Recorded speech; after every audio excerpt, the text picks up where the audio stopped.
زمین سے ہے، مٹی سے پیدا کی، مٹی سے، گارے سے، طین لازب سے، چپچکانے والے گارے سے، وہ جس میں کہ بدبو پیدا ہو جائے، یہ ساری باتیں کہی گئی ہیں۔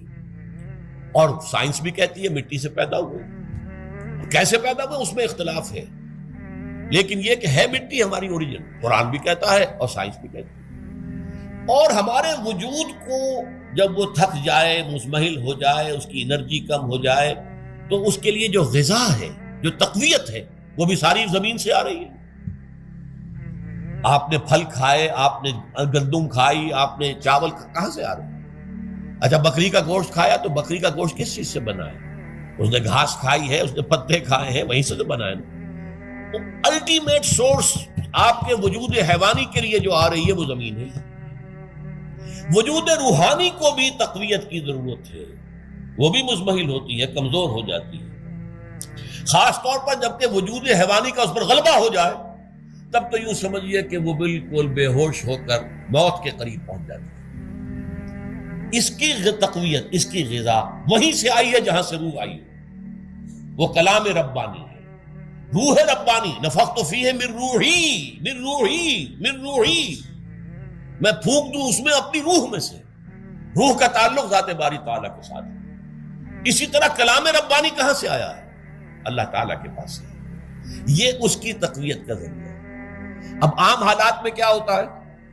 ہمارا یہ وجود حیوانی چھایا ہوا ہے ہمارے وجود کے اوپر، بیچاری روح جو ہے دبی رہتی ہے، پسی رہتی ہے۔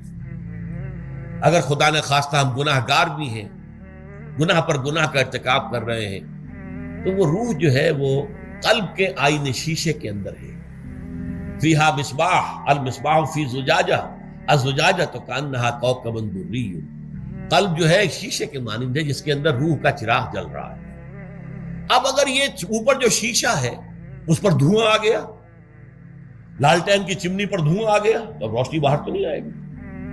اگر انسان گناہ کرتا ہے تو قلب پر رین، زنگ آ جاتا ہے، یا حضور نے فرمایا ایک داغ لگ جاتا ہے، اور گناہ کرتا ہے اور داغ لگتا ہے، اور گناہ کرتا ہے اور داغ، یہاں تک کہ بالآخر پورا قلب سیاہ ہو جاتا ہے۔ اب وہ روح اندر بند ہو گئی، وہ دفن ہو گئی۔ اس کے لیے اب ضروری ہے کہ اب ایک پروگرام ایسا دیا جائے جو ریورس ہو جائے۔ دن میں روزہ رکھواؤ تاکہ وہ جو اینیمل انسٹنکٹس ہے وہ دبے، تو جب یہ وزن جو ہے اس کے اوپر کم ہوگا تو کچھ سائی آف ریلیف اسے ملے گا۔ جیسے بے ہوش آدمی پڑا ہے، اسے کوئی ہلکا سا ہوش آ رہا ہے، آپ نے پانی کے کچھ چھینٹے دیے، اس کے بعد آپ نے رات کو کھڑے ہو کر قرآن کے انوار کو اتارا، بارش برس رہی ہے روح انسانی کے اوپر، قلب روحانی، قلب انسانی کے اوپر، جس میں کہ وہ روح جو ہے وہ دفن، وہ زندہ ہوگی اثر نو، ہوش میں آئے گی، اور ہوش میں آئے گی تو دو کام ہوں گے۔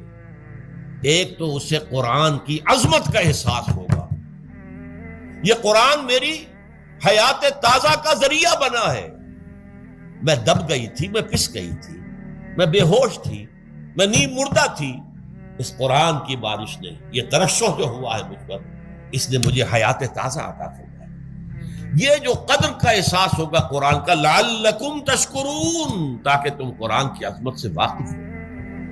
ایک انسان بھوک کی وجہ سے اس کا شوگر لیول اتنا گر گیا کہ بے ہوش پڑا ہوا، اب ظاہر بات ہے کہ آپ اسے کچھ پانی کے چھینٹے دیں گے تو کچھ ہوش میں آئے گا، پھر غذا دیں گے تو اب وہ پوری توانائی پر آئے گا، تو معلوم ہوگا اسے اس غذا کی کیا قدر و قیمت ہے۔ اگر آپ کو بھوک ہی نہیں لگتی تو غذا بے معنی شے ہے، پیاس ہی نہ لگے تو آپ کو کیا معلوم کہ اس پانی کے اندر کتنی بڑی عظمت ہے، یہ میرے لیے کتنا بڑا انعام و احسان ہے اللہ کا۔ وہ تو پیاس پر، جان پر بنی ہوئی ہو، اور پیاس اس وقت آپ کو ایک گھونٹ پانی کوئی دے دے تو آپ کو معلوم ہوگا دنیا و مافیا سے بڑھ کر ہے یہ ایک گھونٹ پانی جو مجھے ملا۔ اسی طرح جب روح دبی ہوئی تھی حیوانی وجود کے بوجھ تلے، جبکہ وہ نیم خابیدہ یا نیم بے ہوش یا بالکل بے ہوش تھی، وہ دن میں تو روزہ رکھ کر اس پر سے حیوانی وجود کا وزن کم کیا گیا، اسے ایک ریلیف ملی۔ رات کو قرآن مجید کے انوار و برکات اس میں جذب کیے گئے تو اس کو پوری توانائی حاصل ہوئی۔ اس پوری توانائی کا پہلا نتیجہ تشکر، قرآن کا شکر۔ الحمدللہ الذی انزل علی عبدہ عبدہ الکتاب ولم یجعل لہ عوجا، پھر وہ قلب کی گہرائیوں سے نکلے گا۔ سارا شکر اس اللہ کے لیے جس نے اپنے بندے پر صلی اللہ علیہ وسلم کتاب نازل کی اور اس میں کوئی کجی نہیں رکھی، کسی طرح کی ایش پیچ نہیں۔ یا تبارک الذی نزل الفرقان علی عبدہ لیکون للعالمین نصیرا، بڑی بابرکت ہے وہ ذات جس نے اپنے بندے پر فرقان نازل فرمایا تاکہ وہ تمام جہان والوں کے لیے نذیر اور خبردار کرنے والا بن جائے۔ یہ قرآن کی عظمت کا احساس، اور ظاہر بات ہے جس قدر کسی نعمت کی قدر و قیمت کا احساس ہوگا اسی قدر تو آپ شکر ادا کریں گے۔ اگر آپ نے کسی بچے کے ہاتھ پر ہیرا رکھ دیا، اسے کیا پتا یہ ہیرا کس بلا کا نام ہوتا ہے، وہ سمجھے گا کانچ کا ٹکڑا ہے۔ لیکن اگر کوئی واقعتاً کوئی جوہر شناس ہو، جوہری ہو، اس کو آپ ہیرا دیں گے تو اسے معلوم ہے کہ مجھے کیا چیز دی گئی ہے۔ اس کے اندر جو شکر پیدا ہوگا وہ اس بچے کے اندر تو نہیں پیدا ہو سکتا جسے معلوم ہی نہیں۔ تو قرآن مجید کی اصل عظمت سے انسان واقف کب ہوگا؟ جبکہ اس کے ذریعے سے اس کی روح کو ایک حیات تازہ مل جائے اور اس طرح وہ پروگرام ریورس ہو جائے جو عام طور پر چل رہا تھا، ساری توجہ اپنے جسم پر، اس کے تقاضوں پر۔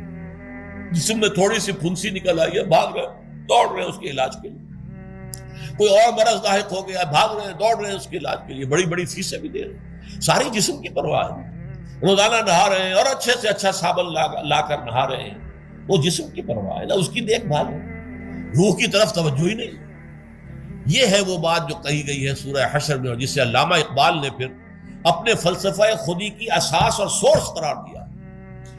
وَلَا تَكُونُوا كَالَّذِينَ نَسُوا اللَّهَ فَأَنسَاهُمْ أَنفُسَهُمْ أُولَٰئِكَ هُمُ الْفَاسِقُونَ۔ دیکھو اے مسلمانوں، ان لوگوں کے مانند نہ ہو جانا جنہوں نے اللہ کو بھلا دیا تو اللہ نے انہیں اپنے آپ سے غافل کر دیا، اور یہی لوگ فاسق و فاجر ہیں۔ یہ سوال پیدا ہوتا ہے کہ انسان اپنے آپ سے کہاں غافل ہوتا ہے؟ کہاں اپنے وجود حیوانی سے غافل ہوتا ہے؟ کیا بھوک لگتی ہے تو وہ ادھر ادھر منہ نہیں مارتا؟ غذا کو حاصل کرنے کے لیے کوشش نہیں کرتا؟ پیاس لگتی ہے تو کیا پانی یا کوئی اور مشروب تلاش نہیں کرتا؟ کوئی بیماری لاحق ہوتی ہے تو کیا اس کے علاج کی طرف توجہ نہیں کرتا؟ اسے آرام کی حاجت ہوتی ہے تو آرام نہیں لیتا؟ اپنے اس وجود سے تو غافل نہیں۔ کون سے وجود سے غافل ہوا ہے؟ وہ روحانی وجود سے غافل ہے۔ بھول گیا کہ میرے اندر روحانی وجود بھی ہے اور اس کا تعلق ذات باری تعالیٰ کے ساتھ۔ اس نے سمجھا کہ میں بس حیوان ہوں، نرا حیوان ہوں، اپنے اس وجود کی اصل حقیقت ہی سے بے خبر، غافل۔ چنانچہ آج کے دور کا سب سے بڑا المیہ کیا ہے؟ ڈارون کے نظریے کے جو اثرات پیدا ہوئے ہماری معاشرت پر، ہماری سوچ پر، ہمارے فکر پر، ہمارے فلسفے پر، ہماری سوشولوجی پر، وہ کیا ہے کہ ہم بھی نرے حیوان ہیں۔ اللہ خیر۔ یہ سب سے بڑی محرومی ہے اس دور کی کہ انسان اپنے اصل شرف سے خود ہی مستعفی ہو گیا۔ ہمارا کوئی وجود ہے ہی نہیں روحانی وغیرہ، روح کسے کہتے ہیں ہم نہیں جانتے، بس یہ جسم ہے۔ ہم اللہ کو نہیں جانتے کون ہے کون نہیں ہے، ہوگا ہم تو اس کائنات کو جانتے ہیں۔ ہم روح سے واقف نہیں، ہم تو اپنے جسم کو واقف ہیں۔ آخرت سے ہم ہمیں کچھ پتہ نہیں، شاید ہو شاید نہ ہو، کچھ پتہ نہیں، لیکن یہ زندگی تو ہے، اسے ہم جانتے ہیں۔ یہ ہے آج کے انسان کا سب سے بڑا المیہ، اور یہ ہے ماس سکیل کے اوپر ارتداد، ذہنی طور پر مرتد ہو چکے ہیں انسانوں کی عظیم اکثریت مرتد ہو چکی ہے۔ یہ ہے در حقیقت کہ روزہ جو ہے اس پروگرام کو آ کر ریورس کرتا ہے۔